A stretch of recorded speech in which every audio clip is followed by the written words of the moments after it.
Hai hai hai, welcome to podcast Dilusi, Dialog Revolusioner. Aku Irlian sebagai podcaster untuk episode kedua kali ini. Teman-teman, pada penasaran gak sih sama apa yang mau dibahas di episode kedua kali ini? Jadi, di episode kali ini kita bakalan membahas seputar seksual harassment yang sering terjadi di lingkungan sekitar kita. Pastinya, kita juga menghadirkan narasumber yang keren-keren banget nih teman-teman. Sebelum kita mulai ke intinya, mungkin boleh ya untuk Ibu Fitri dan Kang Brian untuk memperkenalkan diri terlebih dahulu. Untuk Ibu Fitri dan Kang Brian dipersilahkan. Oke, selamat malam semuanya. Assalamualaikum warahmatullahi wabarakatuh. Perkenalkan, nama saya Fitri, dosen di jurusan Teknik Komputer dan Informatika yang kebetulan sekarang diberi amanah sebagai Ketua Satgas PPKS Politeknik Negeri Bandung. Sebelumnya saya mau mengucapkan banyak terima kasih juga nih ya kepada teman-teman mahasiswa jurusan Teknik yang telah membuat program podcaster ini dengan topik seksual harassment. Kegiatan ini tentu saja sangat bermanfaat bagi kita semua dalam rangka menciptakan institusi yang bebas dari kekerasan seksual, sehingga kita semua bisa merasa aman dan nyaman dalam beraktivitas. Ya, betul apa yang disebutkan oleh Bu Fitri ya. Perkenalkan, nama saya Brian Anukusuma, biasa dipanggil Brian. Kebetulan dari mahasiswa jurusan akuntansi yang kebetulan udah lulus, sekarang tinggal nunggu wisuda aja. Dan di sini menjadi Satgas PPKS dari unsur mahasiswa. Dan sekali lagi mengucapin terima kasih banyak buat teman-teman mahasiswa yang telah mengundang kami untuk bisa menyebarkan kebaikan lebih luas lagi. Oke, terima kasih untuk Ibu Fitri dan Kang Brian. Selanjutnya, kalau boleh tahu gimana nih kabarnya untuk Ibu Fitri dan Kang Brian? Terlebih lagi kan musim sekarang lagi nggak menentu ya. Kabarnya baik, sehat, alhamdulillah, dan selalu bersemangat untuk melakukan sosialisasi PPKS. Ya, sehat, alhamdulillah sehat, dan semoga tetap terus sehat ya, dan tetap memberikan kebermanfaatan kepada lingkungan sekitar maupun mahasiswa-mahasiswa yang sedang mendengarkan tentang topik yang memang seru banget nih. Nah, untuk selanjutnya nih, kalau boleh tahu kesibukan Ibu Fitri dan Kang Brian untuk saat ini apa aja sih? Kesibukan standar. Sekarang baru masuk semester baru, maka kesibukannya ngajar udah pasti baru dimulai, dan tentu saja mulai untuk mengagendakan untuk roadshow sosialisasi PPKS kepada mahasiswa baru tahun 2024-2025. Ya, kalau saya sendiri sih kesibukannya ya pastinya menjadi Satgas PPKS untuk saat ini, dan memang aktif untuk mencari pekerjaan ya sebenarnya. Dan pastinya untuk menyiapkan juga, karena untuk saat ini kan ada untuk rekrutmen juga untuk Satgas baru, yang pastinya itu berguna banget nanti untuk membantu sosialisasi Satgas PPKS nanti. Oke, jadi hari ini kita kedatangan narasumber yang spesial banget nih teman-teman. Ada Ibu Fitri, SSI STMT selaku Ketua Satgas PPKS, dan Kang Brian Ranukusuma selaku anggota PPKS. Boleh dong untuk teman-teman tepuk tangan terlebih dahulu ya untuk narasumber kita yang keren-keren banget hari ini. Dan pastinya topik yang kita angkat untuk episode kali ini bakal nambah wawasan teman-teman semua nih. Jadi hari ini kita bakal berbincang-bincang mengenai seksual harassment yang sering terjadi di lingkungan sekitar kita.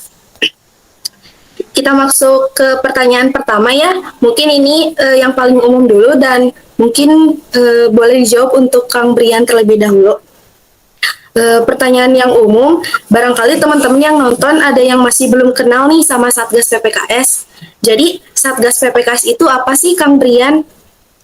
Ya, kalau untuk Satgas PPKS itu kan mungkin dari singkatannya aja, Satuan Tugas Pencegahan dan Penanganan Kekerasan Seksual, yang memang kita ditugaskan untuk di wilayah kampus. Dan jelas, pastinya kita utamakan pencegahan terlebih dahulu sehingga kekerasan seksual itu tidak terjadi gitu. Dan sekiranya nanti terjadi, kita pun juga melakukan penanganan yang sesuai dengan aturan dan anjuran yang memang sudah ditetapkan dan yang sudah dibuat, dan pastinya sesuai dengan peraturan Permendikbudristek nomor 30 tahun 2021 tentang PPKS, yang dimana dikhususkan untuk di lingkungan perguruan tinggi tersebut, dan pastinya didukung dengan peraturan-peraturan lain, yaitu mulai dari peraturan Polban gitu ya, untuk menjaga teman-teman nih supaya menciptakan kampus yang aman dan nyaman ketika mengikuti kegiatan belajar mengajar maupun melakukan kegiatan-kegiatan yang ada di kampus. Selanjutnya nih, Kang Brian, bagaimana sih langkah-langkah yang diambil oleh Satgas PPKS untuk mencegah dan menangani kasus kekerasan seksual di sekitar kampus Polban? Yang pastinya sih kita dengan merekrut anggota itu juga sebenarnya jadi satu langkah yang pasti ya, dan dilanjutkan dengan sosialisasi di berbagai jurusan. Dan untuk sosialisasi juga bukan terfokuskan untuk mahasiswa juga, bahkan hampir seluruh sivitas akademika gitu ya, dosen, mungkin dosen baru kemarin gitu ya, dan maba untuk mengenalkan sosialisasi tentang Permendikbudristek nomor 30 tahun 2021 ini, itu supaya lebih jelas juga dan lebih tahu juga apa sih Satgas PPKS itu seperti apa, terus cara penanganannya seperti apa, dan yang jelas memudahkan dan meningkatkan kepercayaan sivitas akademika untuk berani melapor gitu ya. Selain itu juga kita juga melakukan rekrutmen peer Satgas, yang dimana itu untuk menjangkau teman-teman semua dari berbagai jurusan. Dan sebelumnya juga kita telah melakukan FGD tentang kekerasan seksual, sehingga meningkatkan awareness sebagai mungkin teman-teman yang mengikuti organisasi jadi terdorong untuk melakukan kegiatan untuk pencegahan kekerasan seksual itu sendiri. Dan terakhir mungkin kita juga melakukan survei yang dimana untuk mengetahui sih tingkat kesadaran dan tingkat kekerasan seksual ini gitu ya, yang sehingga kita bisa menyesuaikan program-program yang bisa untuk melakukan pencegahan kekerasan seksual tersebut. Mungkin seperti itu. Oke, mungkin ini pertanyaan masih untuk Kang Brian ya. Apa saja strategi yang digunakan oleh Satgas PPKS untuk mendidik dan melatih semua mahasiswa di Polban mengenai pencegahan dan pengelolaan kekerasan seksual? Oke, sebenarnya kalau ditanya untuk mendidik dan melatih sih, sebenarnya kita pastinya ya sosialisasi Permendikbudristek, yang dimana itu kita latih untuk menjaga kesadaran sih, menjaga kesadaran mahasiswa sendiri untuk menjaga diri sendiri sih. Itu mulai dari tersebut, dan ketika mereka udah sadar dengan diri sendiri, mereka bisa menjaga diri sendiri. Ketika terjadi sesuatu nantinya kekerasan seksual, minimal dia menjaga diri sendiri dan bisa melaporkan dan berani melaporkan. Itu yang mungkin yang selalu kita ajarkan ketika sosialisasi. Dan pastinya kita dibantu juga oleh peer untuk gitu ya, untuk menyampaikan materi yang bisa dilakukan secara terselubung mungkin ke teman-temannya. Jadi nggak hanya kita lakukan secara sosialisasi yang secara resmi aja, tetapi kita juga melakukan penjelasan mungkin dilakukan oleh peer di berbagai jurusan, yang mungkin peer saat ini ya, yang dimana kita maksimalkan itu 10 orang gitu ya kalau nggak salah gitu.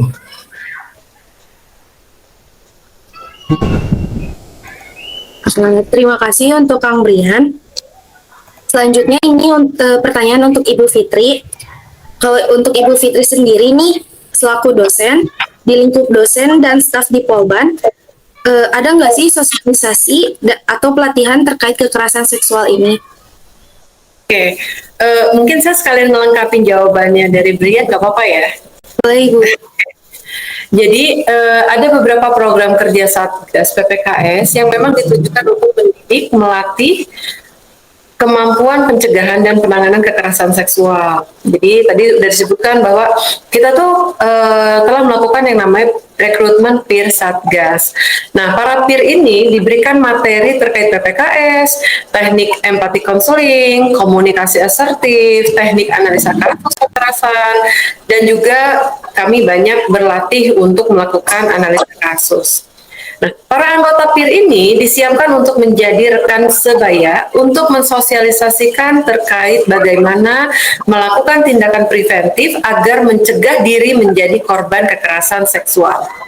Jadi patut di-highlight untuk mencegah diri menjadi korban kekerasan seksual. Artinya jadi pelaku tentu saja tidak boleh ya. Kemudian selain itu Satgas PPKS juga sudah bekerja sama dengan BEM, ditandai dengan penandatanganan fakta integritas sebagai bentuk dukungan BEM dan Ormawa untuk pro terhadap implementasi PPKS di Politeknik Negeri Bandung. Nah, pertanyaannya kan untuk dosen ya. Nah, selain unsur mahasiswa, untuk unsur non-mahasiswa telah diterbitkan surat edaran tentang pencegahan dan penanganan kekerasan seksual yang di dalamnya tercantum himbauan agar seluruh sivitas akademika dan tenaga kependidikan di Politeknik Negeri Bandung dapat menghindari dari melakukan kemudian mencegah untuk terjadi kekerasan seksual, serta melaporkan ke hotline Satgas PPKS apabila terjadi kekerasan di lingkungan Politeknik Negeri Bandung. Itu. Jadi sebenarnya jawaban singkatnya kepada seluruh sivitas akademika dari berbagai unsur, baik mahasiswa, dosen, tenaga kependidikan, OB, Satpam, secara keseluruhan sudah kami lakukan sosialisasi, begitu.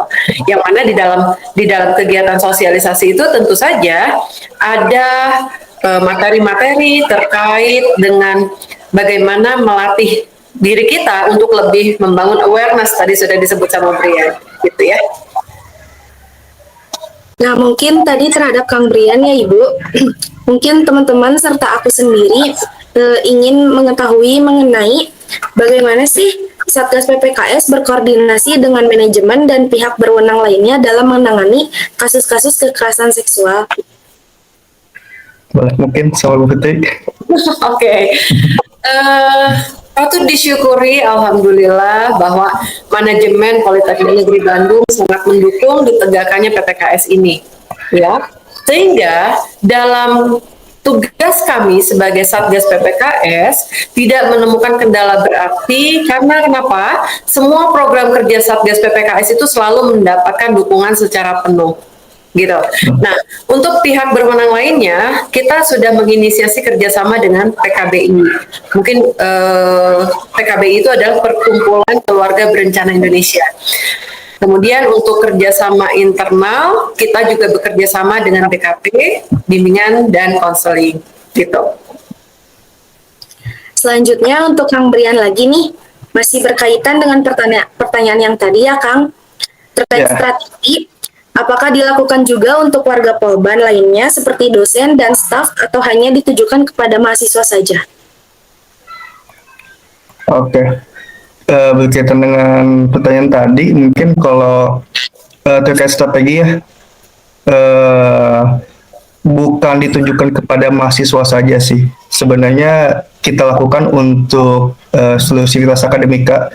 Dan pastinya mungkin ada tambahan juga gitu ya untuk menjadi sebagai himbauan yang dimana itu penyebarannya di seluruh kampus gitu, yaitu penyebaran bena itu pastinya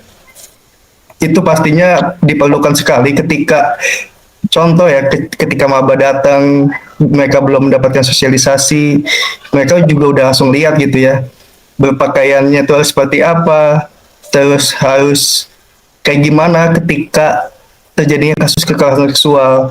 Itu juga menurut saya menjadi wadah informatif yang memang bisa dilakukan ketika terjadi kekerasan seksual. Mungkin itu sih.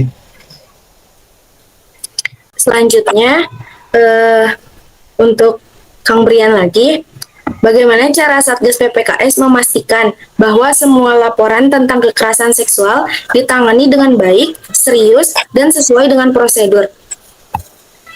Oke sih. Sebenarnya kalau memastikan bahwa ini telah dilakukan dengan baik, sebenarnya mulai dari ketika saya menjadi satgas gitu ya, saya melihat bahwasannya dari para dosen, maksudnya dosen maupun tendik dari satgas PPKS itu jelas membuat prosedur yang memang alurnya mekanisme itu tuh secara sistematis, dan itu menjadikan saya mungkin bisa menilai bahwa itu tuh langkah yang baik gitu ya ketika nanti terjadinya kekerasan seksual.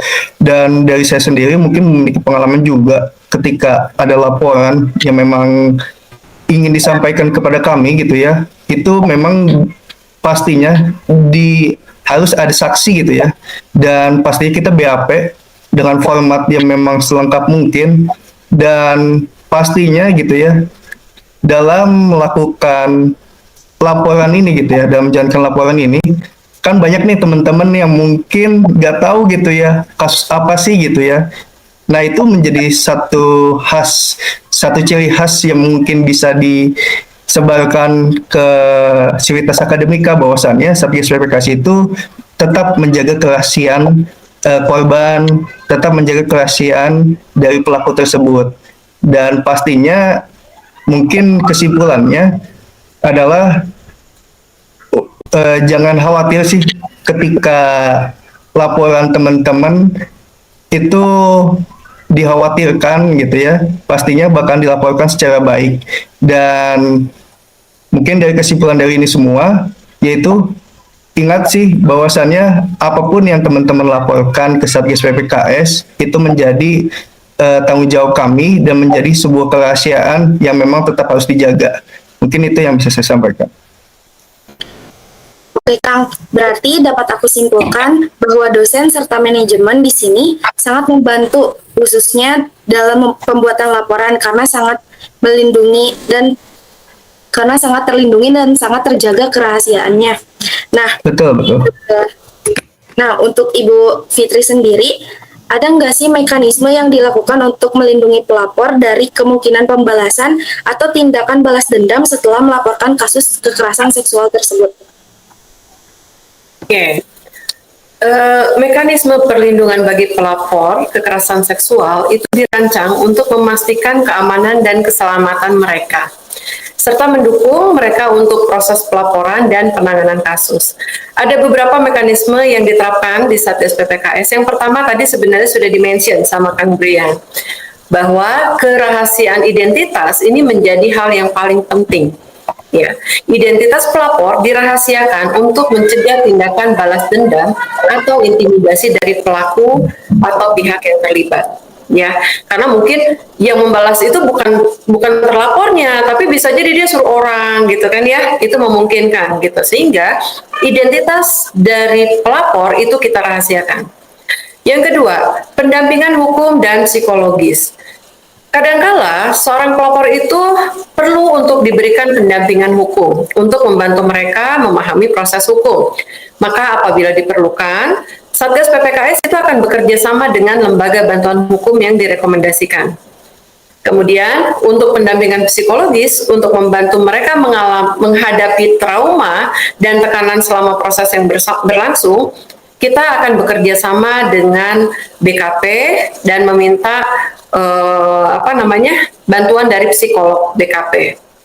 Nah, kemudian yang ketiga, untuk perlindungan fisik. Nah, dalam kasus-kasus tertentu, pelapor mungkin perlu ditempatkan di safe house atau mendapatkan perlindungan fisik, dan dalam hal ini kita akan bekerja sama dengan PKBI atau pihak eksternal lainnya seperti P2T, P2A, gitu ya. Nah, yang terakhir tidak kalah penting, pelapor harus diberikan akses ke informasi dan diberi edukasi sebanyak-banyaknya. Kenapa? Karena dalam mengambil keputusan, dalam menceritakan kasus, seorang pelapor harus bisa memiliki informasi tentang hak-hak dia seperti apa. Gitu. Jadi dia sudah siap gitu bahwa dengan saya melaporkan, maka saya punya hak untuk pertama dilindungi tadi ya, yang kedua untuk diberikan pendampingan, yang ketiga diberikan perlindungan secara fisik apabila dibutuhkan. Namun itu semua memerlukan assessment gitu ya. Jadi kayak tadi, kalau misalnya diperlukan perlindungan secara psikologi, yang nggak bisa seorang pelapor misalnya dia mengakses dirinya sendiri. Oh saya perlu bantuan psikolog gitu. Tidak bisa. Jadi seorang pelapor itu harus di-assessment dulu oleh seorang psikolog bagaimana kondisinya, apabila dibutuhkan untuk treatment lanjutan maka baru akan diberikan treatment lanjutan. Jadi bukan atas keinginan pribadi karena kita membutuhkan bantuan profesional untuk melakukan assessment itu. Baik Ibu, izin saya simpulkan ya, Satgas PPKS terhadap korban itu dapat melindungi dari pihak terlibat atau pelaku, pendampingan hukum dan psikologis, perlindungan fisik pelapor perlu ditempatkan di safe house yang bekerja sama dengan apabila dibutuhkan gitu. Jadi kita mungkin kalau teman-teman mahasiswa ini sudah mendapatkan sosialisasi, tentunya tahu ada banyak sekali kejadian-kejadian pelecehan atau kekerasan seksual itu rentangnya lebar sekali, ya, rentangnya lebar. Dari tidak ada sentuhan, nggak mungkin catcalling seperti itu ya, itu sudah masuk ke dalam pelecehan, sampai dengan yang paling buruk, paling jahat sekali seperti misalnya terjadinya pemerkosaan. Nah, kasus-kasus seperti ini tentu saja kita harus lihatnya kasus per kasus, tidak bisa digeneralisir bahwa apabila ada kejadian maka kebutuhan korban tadi udah satu paket. Nah, nggak bisa digeneralisir seperti itu ya. Gitu. Jadi memang harus dilihat dulu case per case kebutuhannya seperti apa gitu.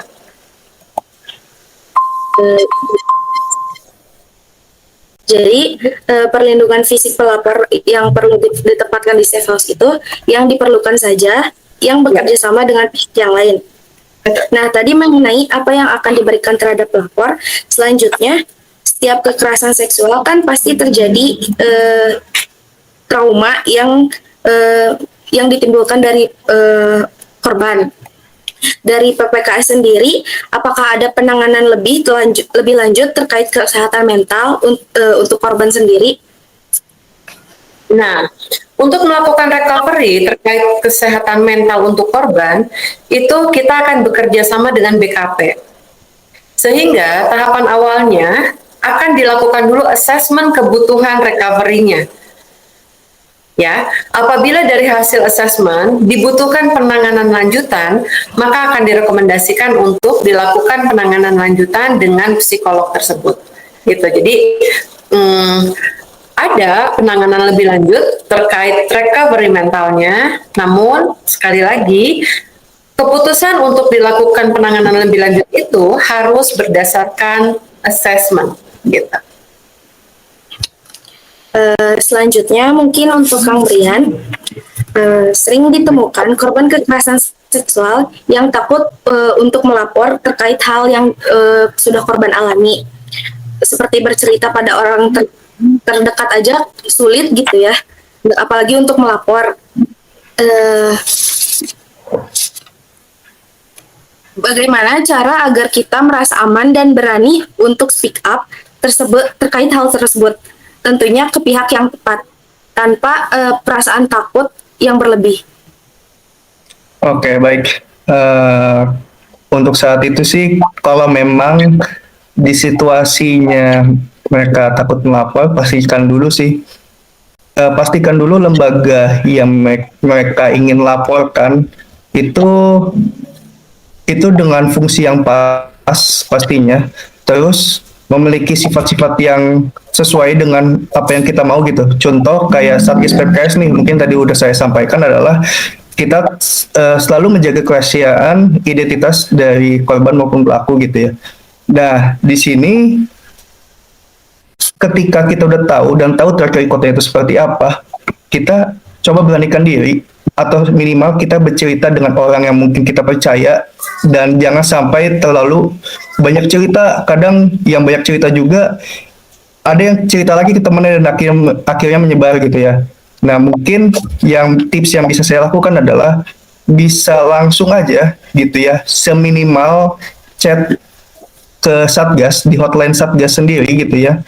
Ya memang nggak perlu pakai format yang memang secara formal terlebih dahulu. Mungkin mau cerita terlebih dahulu itu boleh, itu disilakan aja.